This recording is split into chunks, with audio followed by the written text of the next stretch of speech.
This was supposed to be the year. Maybe it's your child's senior year of high school, the year you've been looking forward to with college visits and savoring those last precious moments before they leave home. Or maybe your kid is returning back to school and finally you have time to focus on yourself. Whatever the milestone or timing, you had plans. You had excitement. You had a vision of how this year was going to unfold. And then life happened. Your aging parents' health took a turn. Suddenly, instead of researching colleges, you're researching memory care facilities. One moment, you're volunteering for school events. The next, you're on hold with insurance companies about medical equipment. If this sounds like your reality now, you're not alone, and it's completely okay to be angry and upset about it.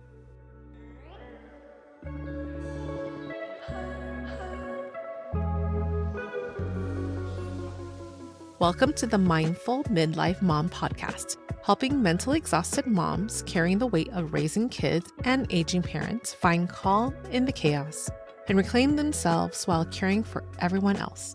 I'm your host, Valerie, a mom of two, and living part-time with my mom as we take care of my aging father, and a mindfulness enthusiast navigating the crazy life changes of midlife. In today's episode, you'll discover why it's completely normal to feel frustrated when life disrupts your plans, especially during your child's milestone year.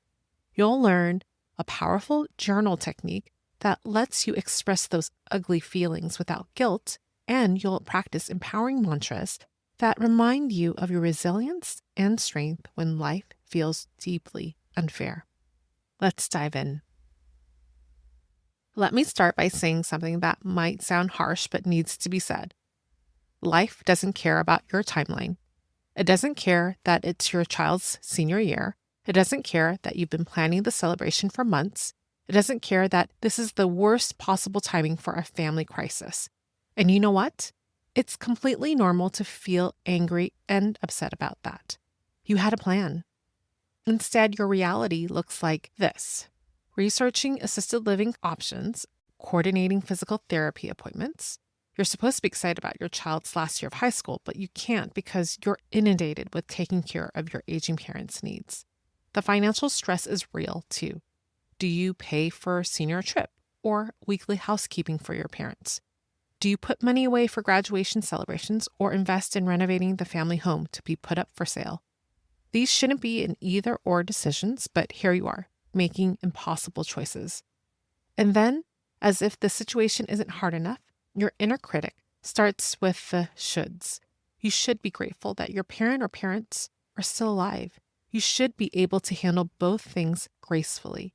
You should stop feeling sorry for yourself and just deal with it. I know these thoughts all too well. When my dad's health started declining during what should have been an exciting time for our family, my youngest was entering her senior year of high school and my eldest was in college. It was supposed to be a time to support my daughter with her final year of high school, and I was looking forward to pouring more energy and time into my passion projects. But life had other plans, like moving my father into an assisted living home and supporting my mom with the sale of our family home. I wasn't entering an empty nest era. I was entering the sandwich generation, splitting my time, energy, and focus between kids and aging parents. It was a shocking and confusing time. I kept thinking, why now? Why did this have to happen this year? But the following thoughts would be, you should be grateful to have the flexibility in your schedule to help your mom. You should make this all work out, and that's just the way it is. But here's the thing, those shoulds are dangerous. They're not helping you cope. They're pushing your real feelings underground, where they will turn into bitterness and resentment. The truth is, you're allowed to be disappointed. You're allowed to grieve the year that you thought you were going to have. You're allowed to feel angry that life's timing is so incredibly unfair. These feelings don't make you selfish or ungrateful. They make you human. When we bottle up these emotions because we think we should be handling things better, we're setting ourselves up for a long-term resentment. The anger doesn't disappear. It just goes underground and comes out sideways later, often toward people we're trying to care for. So instead of pushing those feelings down, I want to give you permission to feel them fully and express them honestly. There's incredible power in saying, "This really sucks and I'm angry about it." But we're going to do more than just say it. We're also going to write it down. Because there's a difference between acknowledging your feelings and staying stuck in them. Instead, we're going to acknowledge the anger, validate the disappointment, and then use the honest expression as a starting point for reclaiming your power. If you're new to journaling, don't worry, I've got you. I think one of the hardest parts of journaling is just getting started. So today I'm going to give you 4 writing prompts to help you get those feelings and thoughts out right away.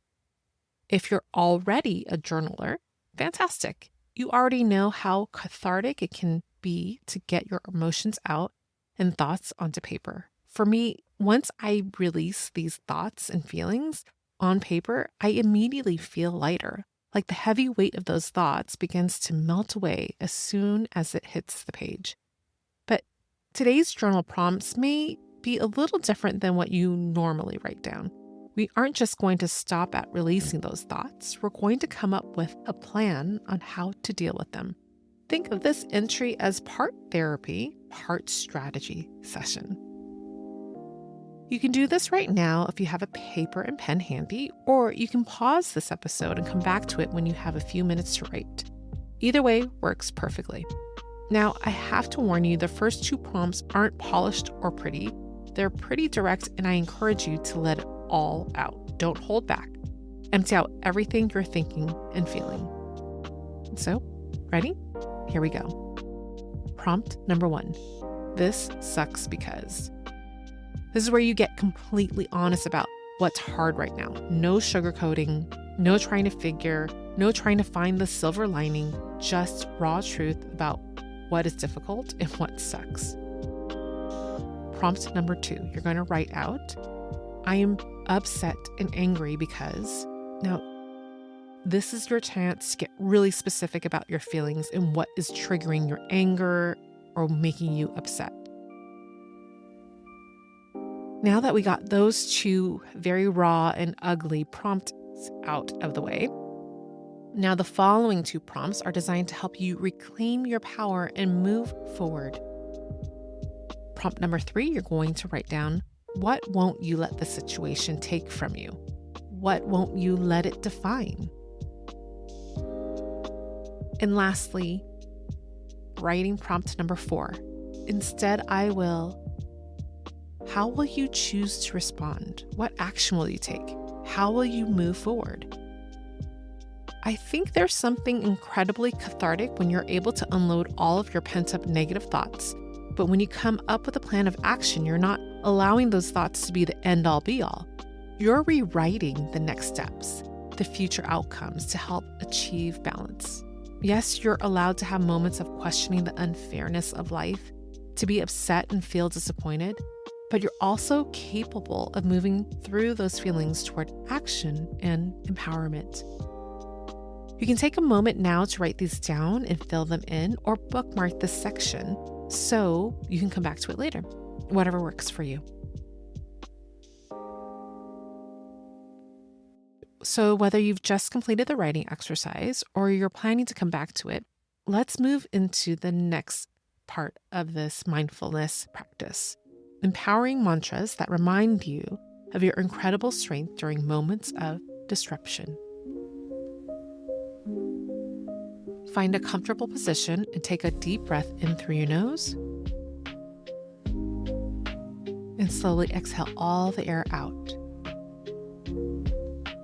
I'm going to share some mantras that acknowledge your resilience and unbreakable spirit. Listen first, and then we'll repeat them together. I am unbreakable. I am unbreakable. I will not let this disruption break me. I will not let this disruption break me. I am resourceful. I am resourceful.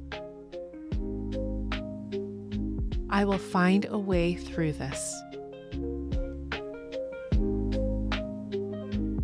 I will find a way through this. I am resilient. I am resilient. I can hold joy and sorrow at the same time.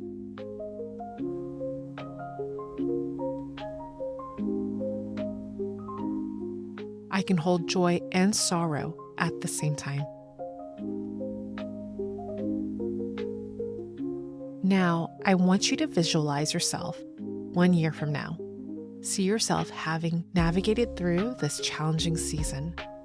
Your child has celebrated their milestone. Maybe they've graduated. Maybe they've started a new adventure. Your parents' care is more stable, more manageable. You're looking back on this difficult time, not with bitterness, but with pride in how strong you were, how well you were able to handle this life disruption. I want you to imagine this in full color. I'll give you a moment to visualize this scene.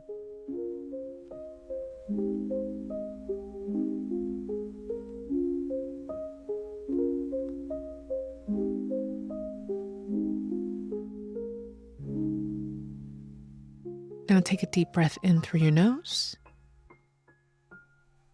and let all the air out. We're going to slowly return to this current moment, carrying the sense of your own unbreakable strength with you. When you're ready, slowly open your eyes if you have them closed. And if it feels comfortable to you, place your hand over your heart and seal this moment with self-love and care.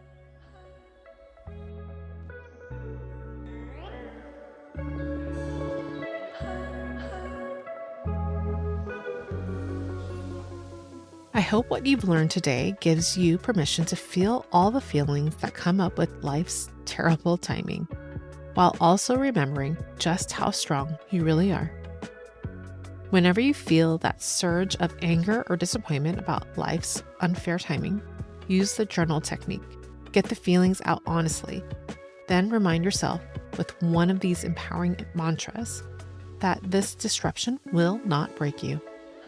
This disruption is temporary, but the lessons in resilience will last a lifetime. If you know another mom dealing with this terrible timing, maybe her parents' crisis is happening during her child's wedding planning or during college tours, share this episode with her. Thank you for spending this time and space with me. Every moment you dedicate being mindful is a step towards a more fulfilled and vibrant life. Keep embracing your midlife journey with an open heart, and remember, you're not alone in this. I look forward to our next mindful gathering. I'll talk to you soon.